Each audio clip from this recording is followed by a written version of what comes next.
ఓకేనా?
పత్రికల ద్వారా చంద్రబాబు నాయుడు ప్రభుత్వం చెప్తారా, ఇది నువ్వేరా స్వామి, ఇది మా జగన్, ఇంతకంటే వేరే సాక్ష్యమే అవసరమే లే నీ పరిపాలనకు మా పరిపాలనకు. ఇది చంద్రబాబు నాయుడు ప్రజలారా, ప్రొద్దుటూరు పట్టణ ప్రజలారా, ఇది చంద్రబాబు నాయుడు పరిపాలన, ఇది జగన్మోహన్ రెడ్డి పరిపాలన. నాడు ఇది పరిస్థితి, ఈ స్కూలు కానీ ఈ రాష్ట్రం కానీ. నేడు ఈ స్కూల్ ఎట్లుందో ఈ రాష్ట్ర పరిస్థితి, పేదవాళ్ళ పరిస్థితి కూడా అట్లే ఉంది. ఇంతకంటే ఇంకా పెద్ద ఉపమానం వేరే చెప్పాల్సిన అవసరం లేదు. ఎక్కువ సమయాన్ని మీకోసం వెచ్చించాల్సిన అవసరం లేదు. మీకోసం వెచ్చించే సమయం నా పిల్లలతో నేను వెచ్చించే నా మనసు ఉల్లాసంగా ఉంటుంది. Thank you.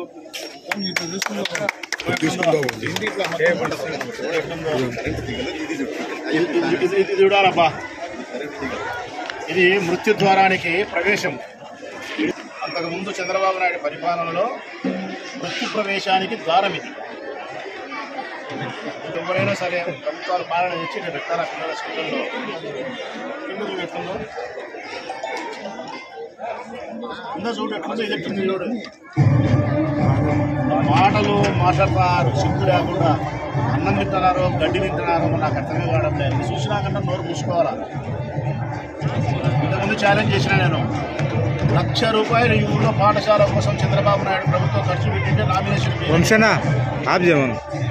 1,00,000 ఒక బాత్రూమ్ కట్టిలే.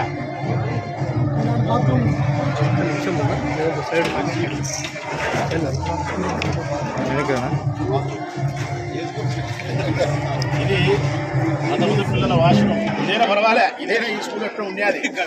లేకపోతే మా పిల్లల వాష్రూమ్ కంప చెట్లు, ఏది కంప చెట్లు మగ పిల్లలకు. ఆడపిల్లలకి అయితే నిర్బంధం. మలమూత్ర విసర్జన స్కూల్ నుంచి ఇంటికి పోయేంత వరకు నిర్బంధం మా బిడ్డలకు, ఆడబిడ్డలకు. మగపిల్లలకైతే కంప చెట్లు. ఇది జగన్మోహన్ రెడ్డి వచ్చిన తర్వాత ఎయిర్పోర్ట్లో ఉండే వాష్రూమ్ ఉంటాయి కదా, అట్లున్నాయి. చూడండి తెలుగుదేశం పార్టీ.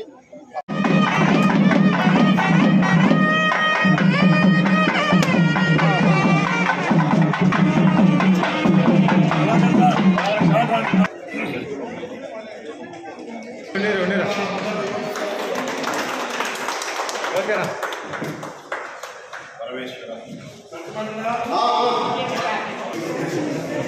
సార్ అది ₹1,00,000 సార్ ఏపీ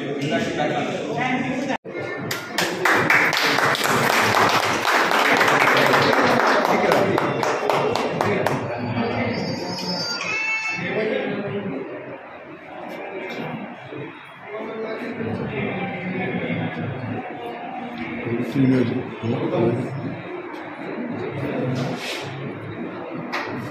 పెట్టి డిస్ప్లేలో అది పెట్టున్నాడు అయిపోయినా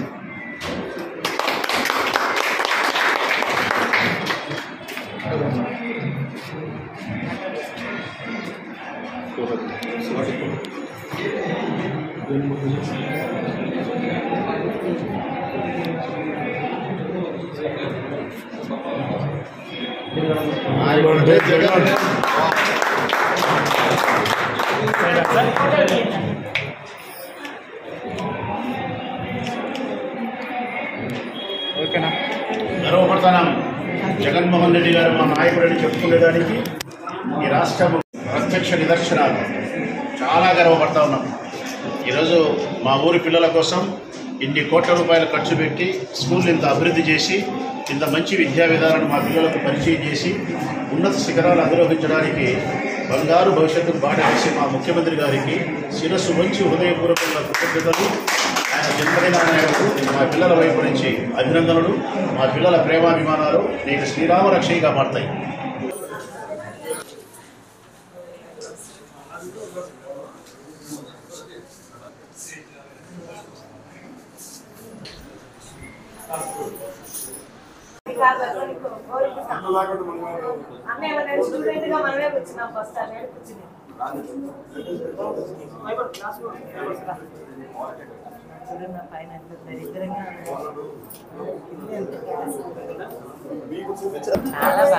మేము పెద్దోళ్ళం కూర్చునేదానికి కంఫర్ట్గా ఉంటే ఈ చిన్నపిల్లలు కూర్చునేదానికి ఎంత బాగుండాలి అసలు. రాయడానికి కానీ చదువుకోవడానికి చేతులు పెట్టుకునేదానికి.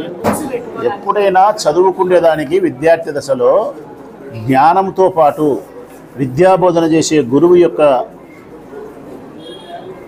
విశేషమైనటువంటి వివరణాత్మకమైన చదువు కంటే ఈ రెండిటితో పాటు వాని ఆరోగ్య పరిస్థితి, వాని భోజన పరిస్థితులతో పాటు ఇవి చాలా అవసరం.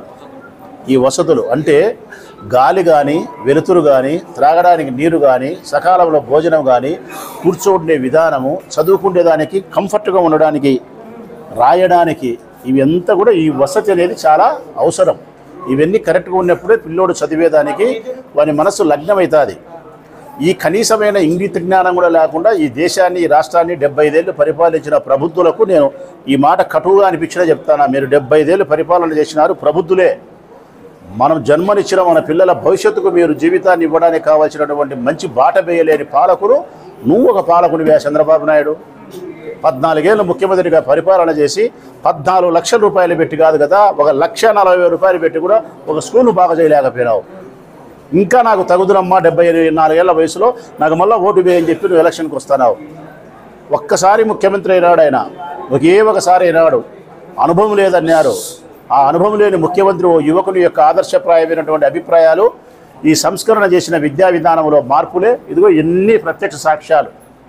నేను చెప్పాలంటే నేను ప్రతిపక్షంలో ఉన్నప్పుడు అన్ని విషయాల మీద నేను కొట్లాడేవాడిని కాబట్టి ప్రతి అంశం మీద నాకు అవగాహన ఉంది. ఈ జిల్లాలో మొదలుకుంటే రాష్ట్ర వ్యాప్తంగా ఎక్కడే కానీ సరైనటువంటి ఎంఈఓలు లేరు విద్యా విధానంలో. ఈ హెడ్ మాస్టర్లే, ఈ టీచర్లే డిప్యుటేషన్ మీద ఆడికాడికి ఇన్ఛార్జీలు వేసి వాళ్ళ చదువు చెప్పాల్సిన వాళ్ళని తీసుకుపోయి ఎంఈఓ లాస్ట్కు వాళ్ళ ఉద్యోగాలకు నెలసరి జీతాలు చేసుకునేదానికి కావాల్సిన దానికి కూడా ఎంఈఓ లేక ఇబ్బందులు పడిన ఈ జిల్లా, ఈ రాష్ట్రం. మా పరిపాలన వచ్చిన తర్వాత ఎంతమంది ఎంఈఓలు వచ్చినారు? ఈయన ఎంఈఓని అడుగు. ఇంతకుముందు సావిత్రమ్మ ఎంఈఓ, ఇప్పుడు మా ఇద్దరు వచ్చినారు ఈ మండలానికి. అవును, ఇంతకుముందు సావిత్రమ్మ, ఇప్పుడు ఆ పాప కూడా వచ్చింది. ఆ పాప నా జూనియర్ కాలేజీలో, రాజుపాలెం మండలం ఎంఈఓ. అంటే జిల్లా వ్యాప్తంగా ఎంఈఓల సంఖ్య పెరిగింది. విద్యా విధానంలో మార్పులు వచ్చినాయి, మౌలిక వసతుల మార్పులు వచ్చినాయి. ఇంగ్లీష్ మీడియాన్ని ప్రవేశపెట్టినారు, సకాలంలో బట్టలు ఇచ్చినారు, పుస్తకాలు ఇచ్చినారు, బూట్లు ఇచ్చినారు, సాక్సులు ఇచ్చినారు, బ్యాగులు ఇచ్చినారు. అదే ఇంతకుముందు చంద్రబాబు నాయుడు పరిపాలనలో ఇప్పుడు స్కూల్ స్టార్ట్ అయితే 6 నెలలకో 8 నెలలకో 9 నెలలకో పుస్తకాలు, బట్టలో. ఇప్పుడు అట్లేదు పరిస్థితి. మొదటి రోజు ఇస్తున్నాం, ఇంగ్లీష్ మీడియాన్ని ప్రవేశపెట్టినాం. డాక్టర్ ఇక్కడికి వచ్చి పరీక్ష చేసి కంటికి వైద్యం చేస్తున్నాడు. అవసరం అనుకుంటే సర్జరీ, అవసరం అనుకుంటే అద్దాలు. డిజిటల్ ఎడ్యుకేషను, 8వ తరగతి పిల్లలకు ట్యాబ్లు డిస్ట్రిబ్యూట్ చేస్తున్నాం ఈరోజు చేస్తున్నాం. ఇంత మార్పులు తీసుకొస్తే ఎందుకు మీరు చేయలేకపోయినారు? చంద్రబాబు నాయుడు ఎందుకు చేయలేకపోయినాడు? అంటే నీకు విజన్ లేదా, ఆలోచన లేదా, లేకుంటే పిల్లల భవిష్యత్తు మీద నీకు ఆకాంక్ష లేదా? నిబద్ధత కలిగిన నాయకుని కాదా నువ్వు? ఎంతసేపు ఉన్నే వీళ్ళను ఓటర్లుగా చూసినావే తప్ప నువ్వు ప్రతి ఒక్కరిని మనుషులుగా చూడలే, వాళ్ళ భవిష్యత్తును ఆకాంక్షించలే మీరు. అసలు చంద్రబాబు నాయుడు అనే వ్యక్తికి జగన్మోహన్ రెడ్డి గారిని విమర్శించడానికి రాగిన 50 పైసా కూడా అధికారము అర్హత లేని మనిషి. ఇది చూసి అర్థమవుతుంది మా నాణ్యత ఏ పాటిది, మా ప్రభుత్వం యొక్క నాణ్యత ఏ పాటిదని ఇది చూసి అర్థమవుతుంది. మన ఇళ్ళల్లో కూడా ఉండవు. మన ఇళ్లలో కూడా చాలామంది పేద మధ్యతరగతి వర్గాలకు సంబంధించిన వాళ్ళు వాళ్ళ ఇంటికి ముఖద్వారం దగ్గర వేసుకునే డోరు కూడా ఇంత భద్రతగా లేదు.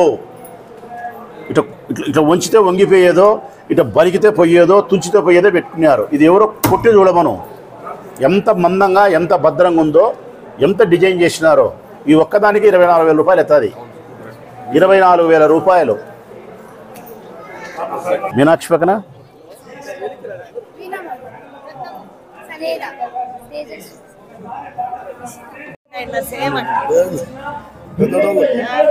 ఖరీదు మళ్ళీ జిఎస్టీ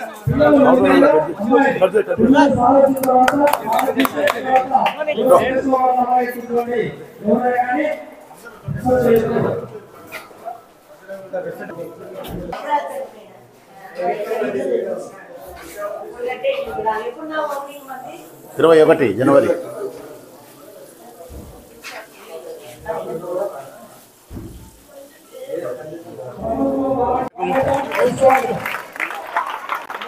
సలాంకుమ. నమస్తే తల్లి. Good morning. నమస్కారం. గౌరవనీయులు ప్రియతమ శాసనసభ్యులు శ్రీ రాచమల్లి శివప్రసాద్ రెడ్డి గారికి విద్యార్థి లోకం సాదర స్వాగతం తెలియజేస్తా ఉంది. సలాంకుం. వాలేకుం సలామా. కార్యక్రమంలో 2 కోట్ల రూపాయల నిధులతో స్టేట్ లో ఎక్కడ లేదు ఓపెనింగ్, ఇక్కడే ఫస్ట్. అసలేవా నాడు నేడు ప్లస్ 2 కింద స్టేట్ లో ఫస్ట్ ఇది ఓపెనింగ్. మన విశిష్ట అతిథి, మన ముఖ్య అతిథి 2 లక్ష్మీదేవి నాగరాజు గారి వేదిక మీదకి రావాల్సిందిగా సగౌరవంగా ఆహ్వానిస్తున్నాము.